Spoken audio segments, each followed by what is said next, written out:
Isang magandang buhay at mainit na panahon mga kagulay, mga kapalengke. Welcome po uli sa ating bagsakan ng mga sariwang gulay. Ngayong araw po ng Martes, dito lang po yan sa ating palengke ng sangitan na nasa barangay Magsaysay Norte. Ang ating pong bagsakan ay bukas mula Lunes hanggang Linggo ng alas 8 ng umaga hanggang alas 5 po ng hapon. Sarado po tayo sa gabi at sa madaling araw. Ang ating pong mga gulay ay nanggagaling po yan sa 32 bayan ng lalawigan ng Nueva Ecija at sa mga karatig bayan na malapit dito sa ating lalawigan ng Nueva Ecija. Sakay ng kolong-kolong, SUV, XLT, maliit o malaking truck. Samahan niyo po akong i-monitor natin yung mga gulay na bumabagsak dito sa ating bagsakan.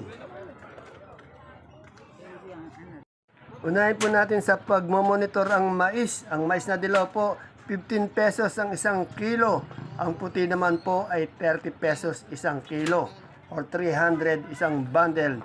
Yan po sa ating kalamansi, nasa 2,000 po isang red bag o isang buriki or 30 kilos. Nasa 2,000 po yung maganda. Yung ating pong pechay naman po, nasa 12, 15 pesos ang isang kilo. 12 to 15 per kilo. At ang ating talong naman po, meron pong 12, may 15 at minsan meron pong 20 pesos per kilo. Napakarami natin talong.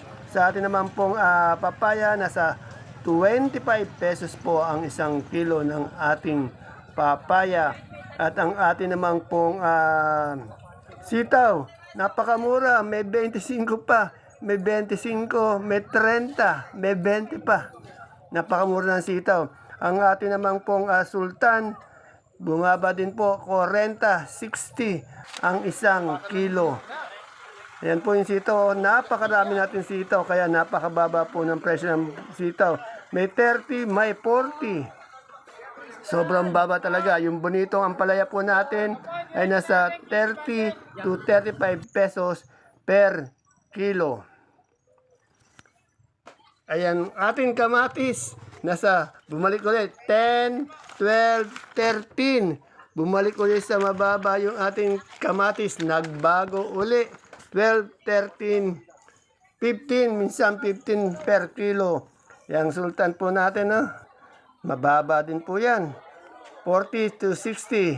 Yang atin po namang dominong talong ay nasa 10 pesos o 100, isang bundle. Biro nyo po yun, napakababa.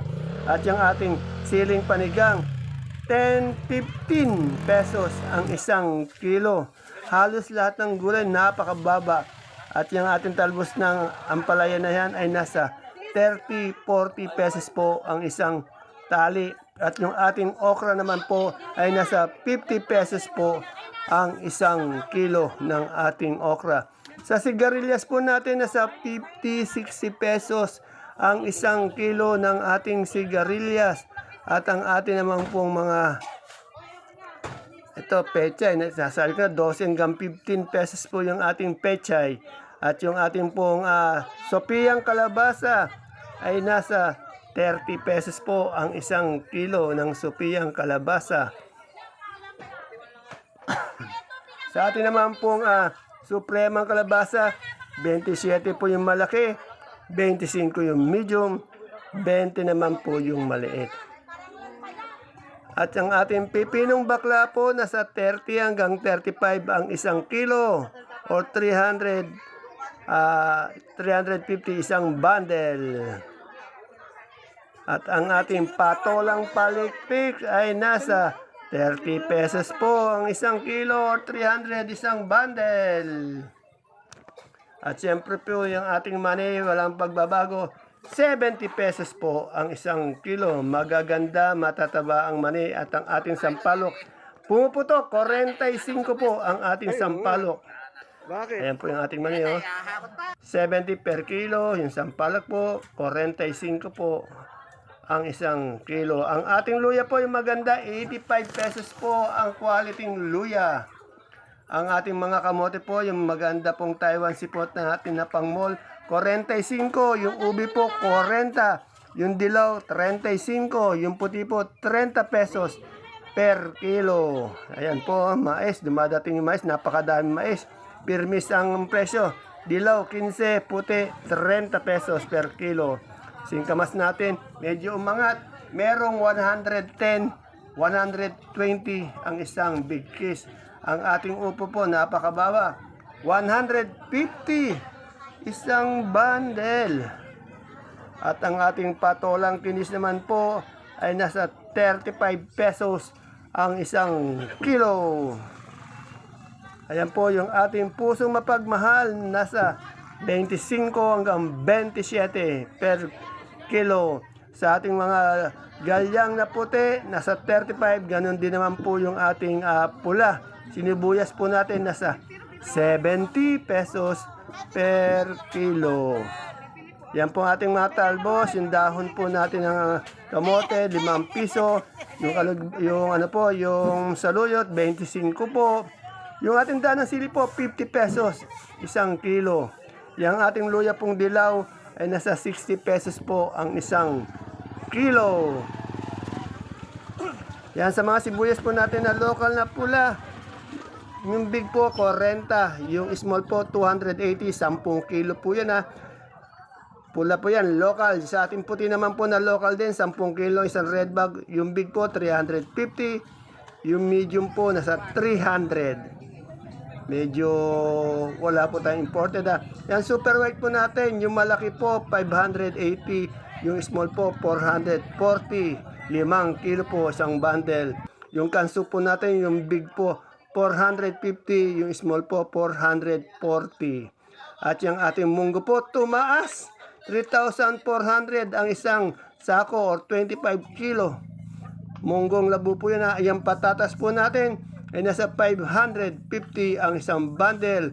Sa ating carrots, 1,150 ang isang bundle.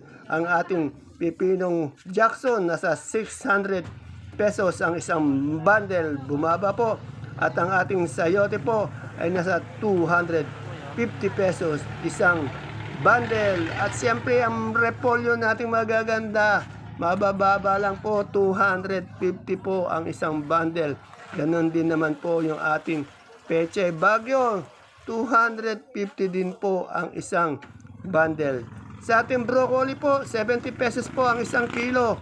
Yung ating broccoli magaganda po yan. At meron din tayong cauliflower po, 60 pesos ang isang kilo. Magaganda yan mga yan. Siyempre po, ang ating namang celery. Celery po, 100 pesos ang isang kilo. At siyempre, ang ating leeks ay nasa 140 pesos isang kilo.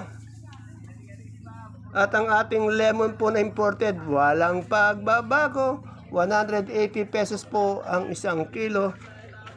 At siyempre po sa ating red bell, nasa 200 pesos po ang isang kilo. At ang ating red bell naman po ay nasa 280 pesos po ang isang kilo. At ang ating young corn, walang pagbabago. 25 po per styro. Wala po tayong sitsaro, nakita. Yan po yung celery leeks natin. Oh. At siyempre po sa Baguio beans natin naman ay nasa 60 pesos po ang isang kilo. Sa ating lettuce po, yung green leaf natin o yung green ice, 100, isang kilo. Romaine, 100, isang kilo na lettuce din yan. Butche, 100 po. Wala po tayong iceberg o yung lettuce na bilog. Romaine lang po at saka green ice o green leaf.